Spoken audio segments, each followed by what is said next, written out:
കേരളത്തിൽ ഇത് നിയമപരമായി തന്നെ പോകൂ എന്നുള്ളതാണ് തൽക്കാലം നമുക്ക് പറയാനാവൂ. കാരണം ഇത് രാജ്യം മുഴുവൻ ഇങ്ങനെയാണോ എന്ന് ചോദിച്ചാലല്ല. ഗോമാതാവിൻ്റെ നാമത്തിൽ വരെ ഈ രാജ്യത്ത് സത്യപ്രതിജ്ഞ നടക്കുന്നുണ്ട് എന്നുള്ളതാണ് യാഥാർത്ഥ്യം. അവിടെ ചില കേസുകളൊക്കെ ഉണ്ടാവാറുണ്ട്. പക്ഷേ അതൊന്നും ഈ പറയുന്ന ഗൗരവത്തോടെ കോടതി അതിൻ്റെ നിയമപരമായ കൃത്യമായ വശം ചൂണ്ടിക്കാട്ടിക്കൊണ്ട് ആ സത്യപ്രതിജ്ഞ റദ്ദാക്കുന്ന ഒരു സമീപനം ഉണ്ടായിട്ടില്ല. കർണാടകത്തിലൊക്കെ കേസൊക്കെ ഉണ്ടായിട്ടുണ്ട്. ഇതാണ് പ്രശ്നം. അതായത് ഗോമാതാവിൻ്റെ പേരിലൊക്കെ അങ്ങ് സത്യപ്രതിജ്ഞ ചെയ്യും. ഓരോരുത്തർക്കും ഓരോന്നിനെ ദൈവമായിട്ട് തോന്നുന്നുവെങ്കിൽ അതിനെയെല്ലാം ദൈവമായി അവതരിപ്പിച്ചുകൊണ്ട് അങ്ങ് സത്യപ്രതിജ്ഞ ചെയ്ത് കളയാം എന്ന് വിചാരിച്ചാൽ എന്താണ് അവസ്ഥ? ഇപ്പോൾ കോടതി തന്നെ ചോദിച്ച ഒരു കാര്യം, ഈ വീരപ്പനെ ദൈവമായി കരുതുന്നവരുണ്ട്. ശരിയാണ്, വീരപ്പൻ അമ്പലം പണിതുന്നുണ്ട്, ആ നിലയ്ക്ക് ദൈവമായി കാണുന്നവരുണ്ട്. നടി ഖുഷ്ബുവിന് തമിഴ്നാട്ടിലൊരു അമ്പലമുണ്ട്.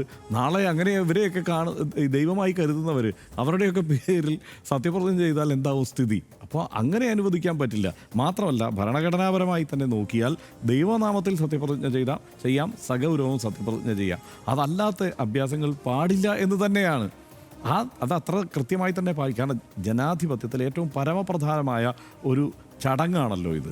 അത് ആ ഗൗരവത്തിൽ തന്നെയാണ് കാണേണ്ടത്. ആ ഗൗരവത്തിൽ കാണുന്നില്ല രാജ്യത്ത് പലയിടത്തും എന്നുള്ളത് വാസ്തവമാണ്. പക്ഷേ ആ ഗൗരവത്തിൽ തന്നെ കാണണം നമ്മൾ എന്നുള്ളതാണ്. നമ്മൾ ഈ കോടതിയുടെ ആ നിലയ്ക്ക് കോടതിയുടെ വിധിയെ ഏറ്റവും ബഹുമാനത്തോടെ തന്നെ നമ്മൾ കാണണം. ഇത് രാജ്യം മുഴുവൻ ഈ വിധി അനുസരിച്ച് കാര്യങ്ങൾ നടപ്പാവണം എന്നുമാണ് നമ്മൾ ആഗ്രഹിക്കുന്നത്. അതിനെക്കുറിച്ച് അംബേദ്കർ ഈ ഒരു ഘട്ടത്തെ എങ്ങനെയാണ് കൈകാര്യം ചെയ്യേണ്ടതെന്ന് അദ്ദേഹം വിശദീകരിക്കുന്നത്.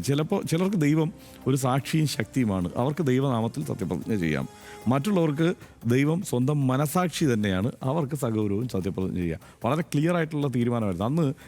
ഇതുമായി ബന്ധപ്പെട്ട് ഈ സത്യപ്രതിജ്ഞ എങ്ങനെയാണ് ഒരു സർക്കാർ അധികാരം ഏൽക്കേണ്ടതെന്ന് സംബന്ധിച്ചുള്ള ചർച്ചകൾ ഭരണഘടനാ അസംബ്ലിയിൽ നടക്കുമ്പോൾ അവിടെയും ഉയർന്നിട്ടുള്ള കാര്യം ഇത് ദൈവനാമത്തിൽ തന്നെ വേണമെന്നുള്ളത് കർശനമാക്കണം എന്നുള്ളതായിരുന്നു. പക്ഷേ അങ്ങനെയല്ലല്ലോ തീരുമാനിക്കപ്പെട്ടത്. ദൈവനാമത്തിൽ വേണമെങ്കിലാകാം, ഇതുമാകാം. അതിനപ്പുറം ദൈവനാമത്തിലുള്ള സത്യപ്രതിജ്ഞ മാത്രമാണോ തിരുവനന്തപുരത്ത് കോർപ്പറേഷനിൽ നടന്നത്? അതിനപ്പുറം മുദ്രാവാക്യം വിളി കൂടി ഉണ്ടായിരുന്നു. സത്യപ്രതിജ്ഞയുടെ ഭാഗമായി മുദ്രാവാക്യം വിളി കൂടി കേൾക്കേണ്ടി വന്ന ഒരു സന്ദർഭമായിരുന്നു തിരുവനന്തപുരം കോർപ്പറേഷനിലെ BJP കൗൺസിലർമാരുടെ സത്യപ്രതിജ്ഞാ ചടങ്ങ്.